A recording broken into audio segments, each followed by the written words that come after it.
Hey, can you say that? Well, we're talking about that in this series. We're talking about free speech and cancel culture and the rights that we have as citizens and what we're allowed to say and not say in a culture that sometimes doesn't always like to hear or doesn't like to hear the truth.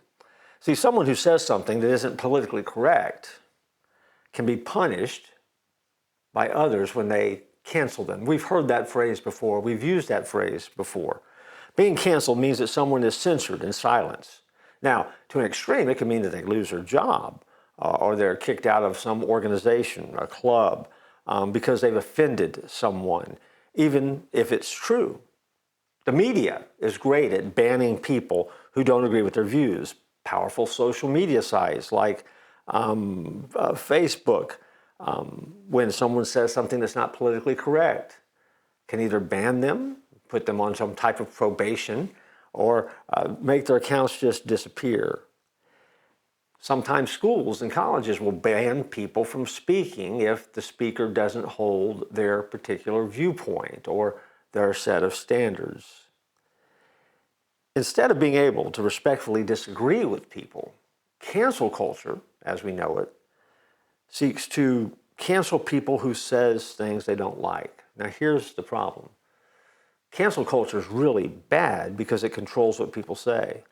And then it makes people afraid to say anything they really think, and it forces everybody to agree with a certain way of thinking because anyone who doesn't might get canceled. And so it's a vicious cycle. And so then the assumption is that everybody must think this way because no one's saying anything or no one's ever offering a different viewpoint. But at the end of the day, they're terrified to do that because they're afraid that someone will cancel them and they're going to lose whatever position, whatever status, whatever role or that they view as being important. People are not going to always agree with you. People are not always going to have your set of morals, your standards, and your values. But that doesn't give you the right or me the right to cancel them simply because they say something we don't like. How do you combat cancel culture? What is the real answer to handling a culture that sometimes disagrees? I'm going to throw a word at you that's absolutely counter to the culture that we live in today. Are you ready? Respect. Be respectful. See, if people could learn to be respectful, cancel culture loses its power. See, some people say, and you've heard this, well, they need safe spaces where they're protected from hurtful, politically incorrect speech. Well, the solution is not finding a safe space for people to hide away in. The solution is for people to learn to be respectful and to teach others to do the same. Not to create a safe space where people can avoid interacting with anyone who doesn't agree with them.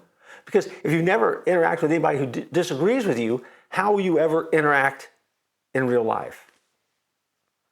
And so the answer isn't safe spaces.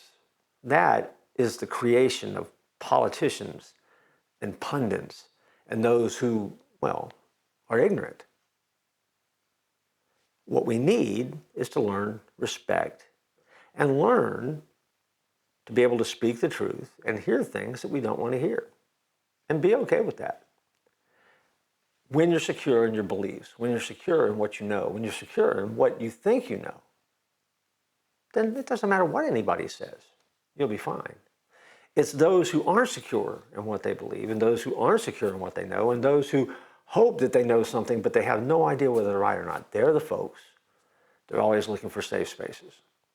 And so, in a world where we're worried about what we can say and not say, the solution is not safe spaces. It's learning to be respectful. And when you learn to be respectful, it rises above those folks that are out there screaming and hollering so loudly that you simply can't do that or you can't say that. And so don't be afraid and be fearless and keep saying what you need to say, but do so in a respectful way. And it's okay if someone doesn't agree with you. It really is. And if they try to cancel you, don't go for it. Refuse to be canceled. And in the end, trust that truth and respect will win out.